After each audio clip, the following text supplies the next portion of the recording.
c'était le marché parisien là-bas. Voilà, en fait, ce qui s'est passé, c'est aussi à Chablis, on est quand même plutôt dans le nord en France, et on a ce qu'on appelle le gel de printemps. Et au mois d'avril ou mai, quand les bourgeons sont sortis, si on a une gelée dessus, on peut perdre une récolte entière. Et ça, en fait, les Chablisiens ont réussi à le combattre à partir des années 70. Alors avant, c'était très compliqué de vivre que du chèvre, enfin que des vignes, et ils avaient soit des céréales, soit des animaux pour pouvoir vivre. Et dans les années 70, ils ont réussi à... Ils ont instauré un système de ce qu'on appelle des chaufferettes, en fait, des petits chauffages qu'on met dans les vignes pour protéger les vignes. Et ce qui fait qu'à partir de ce moment-là, ils se sont dit, bon, on peut enfin en vivre. Et c'est là, tout l'essor du Chablis est arrivé à ce moment-là. Et c'est là que l'export a commencé, etc. Mais avant, ils en vivotaient, quoi, on va dire. Vous leur proposez finalement, comme type de contrat, être sociétaire, finalement, qu'est-ce que ça implique? Et quels sont les avantages pour eux d'être sociétaire?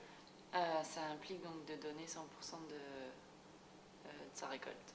Voilà, on n'est pas en apport partiel, on est en apport total. Donc ça, c'est en fonction des caves coopératives, hein, c'est pas une loi de la cave coopérative, c'est chaque cave coopérative qui propose son propre mode de fonctionnement. Voilà, et du coup, ce qui nous permet d'avoir d'autres appellations. C'est pour ça, oui, voilà, au niveau commercial, ensuite, on a une gamme de produits de vin qui va de l'appellation régionale jusqu'au grand cru. Voilà, ça nous permet justement d'avoir une large gamme de vins, sachant que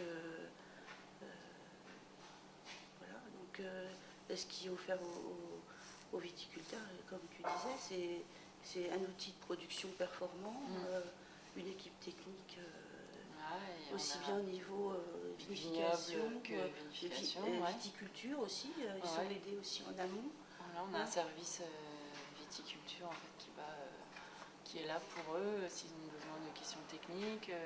Il y a des achats en commun de tous les produits phytosanitaires. Il y a des formations, il y a des audits pour aussi contrôler la qualité.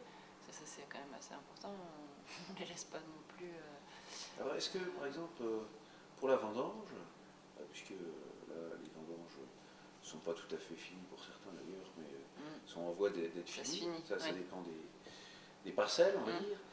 Est-ce qu'ils vendangent tous en même temps, ou est-ce qu'ils disons, ils vendangent successivement selon la maturité de leur raisin? Comment ça se passe? Depuis 2 ans, je crois, il n'y a plus de banc de vendange en fait. Avant, on a fait l'attente de banc de vendange.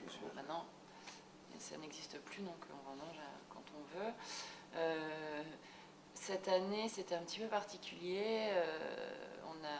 Les degrés ont eu du mal à monter. Finalement, non, maintenant que tout est en cul, ça se passe plutôt pas mal. Mais sur le terrain, on a eu un petit peu peur en fait. Et du coup, cette année, ça a été un peu particulier. Les gens hésitaient à partir. En même temps, l'acidité baissait. Donc pour Chablis, c'est quand même assez important. Et chez nous, je dirais qu'on a tout rentré en 15 jours. Vous êtes... Pouvez vous présenter s'il vous plaît? Vous êtes œnologue donc? Voilà, donc Vincent Martement, je suis œnologue à la Chablisienne depuis cette année. Depuis cette année, voilà. D'accord. Tout nouveau. On peut vous poser quelques petites questions à propos de la vinification. Ouais. Alors, donc vous recevez, vous faites de la vinification dans des cuves inox, c'est ça? Tout à fait. Est-ce que vous utilisez des levures supplémentaires ou pas? On est amené en effet à utiliser des levures sélectionnées. D'accord. Et on vinifie dans des cuves inox, mais aussi, on le voit ici, dans des fûts, dans des pièces. Alors ça reste combien de temps dans les fûts? Alors c'est suivant les qualités de vin, les niveaux d'appellation. Donc ça va entre guillemets de 4-5 mois à 12-15 mois d'élevage, entre la vinification et l'élevage en cuve ou en fût. Alors les fûts, est-ce que c'est des fûts neufs ou c'est des fûts... dans quel but finalement on utilise les bois? Il y a deux objectifs sur l'élevage en fût.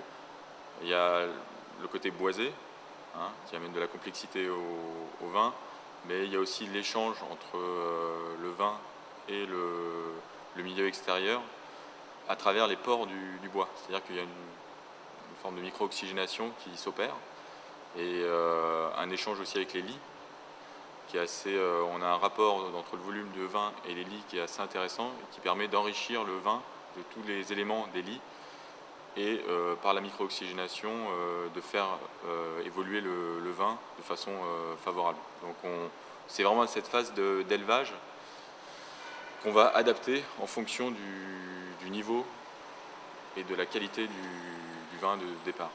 Est-ce que vous chaptélisez? Sachant que la loi l'autorise. Tout à fait. Oui, on chaptélise. Ouais.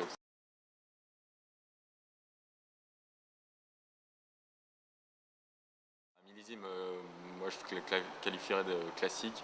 On a des beaux équilibres alcool, acidité. Voilà, avec des vins qui sont assez pleins. Disons que voilà, on craignait quelque chose de plutôt moyen et voilà, une qualité pas au rendez-vous. Et finalement, voilà, en même temps, en dégustant les cuves et avec les vinifications, on se rend compte qu'on tient quelque chose qui est quand même plus que correct et voilà, de belles qualités. Je ne vais pas vous dire que en effet, c'est pas forcément le millésime du siècle. On va pas la jouer comme chaque année, mais c'est une belle qualité. On aura un beau millésime. Bonjour. Bonjour. Pouvez-vous présenter, s'il vous plaît? Camélie Tupinier, assistante technique viticole, service adhérent La Chablisienne. Alors, nous avons une petite question à vous poser concernant les exigences qualité de la Chablisienne auprès des récoltants. Nous, on suit 1200 hectares au service adhérent. Et donc on demande aux adhérents de remplir un journal d'intervention avec toute leur intervention phytosanitaire de la campagne. Tout est vérifié avant vendange. Il y a également des audits vignes réalisés chez nos adhérents, donc une parcelle par adhérent, donc une visite au mois d'avril pour contrôler le nombre de bourgeons, l'état du palissage, et une visite pré-vendange pour contrôler l'état sanitaire de la vendange. Là, la prochaine animation sera pour le week-end du 11 novembre, avec rencontre au sommet, rencontre culinaire, du chablis, avec des escargots. Et puis après, nous aurons donc sur le week-end du 11 décembre le marché gourmand, donc où les producteurs locaux viennent, et puis on parlera là aussi association mets et vins, autour du foie gras, autour de la pisciculture, autour de voilà, côté très festif maintenant de ce nouveau caveau. On fait à peu près 50% de notre chiffre d'affaires sur l'export. Ensuite, les autres réseaux de distribution sont le secteur traditionnel, ce qu'on appelle le CHR. Donc les hôtels, restaurants, enfin cavistes, hôtels, restaurants. Voilà. C'est des cavistes ou des restaurants de la région ou de toute la France? Ça, c'est une belle partie de notre chiffre d'affaires. Ensuite vient il y a la grande distribution. Voilà. Et puis ici les particuliers. Via donc, le caveau, on fait de la VPC également, de la vente par correspondance. Voilà. Et vous faites de la vente par correspondance? Oui. Est-ce que vous faites de la vente par le biais d'Internet? Non. On le fait via des sites internet marchands. D'accord. Voilà.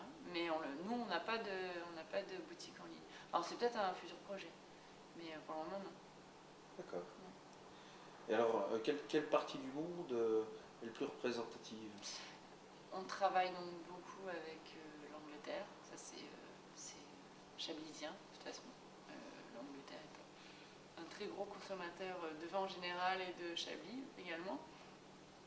Alors, après les événements, la crise de 2008-2009, il s'est avéré que donc, les chiffres en Angleterre ont fortement chuté et diminué. Donc la chablisienne essaie de se repositionner en fait, plutôt que d'avoir un ou deux pays forts sur lesquels on s'appuie. On s'est rendu compte que c'est une très mauvaise stratégie. Quand ces pays-là s'effondrent, derrière c'est compliqué. Donc en fait, nous on est plus à s'implanter dans plusieurs endroits. Voilà. On a la Scandinavie qui est un pays, des bons clients. On a le Québec, on a le Japon, on a la Belgique. La Belgique qui est assez forte. Ouais. Donc le Japon, pareil, après les récents événements, c'est plus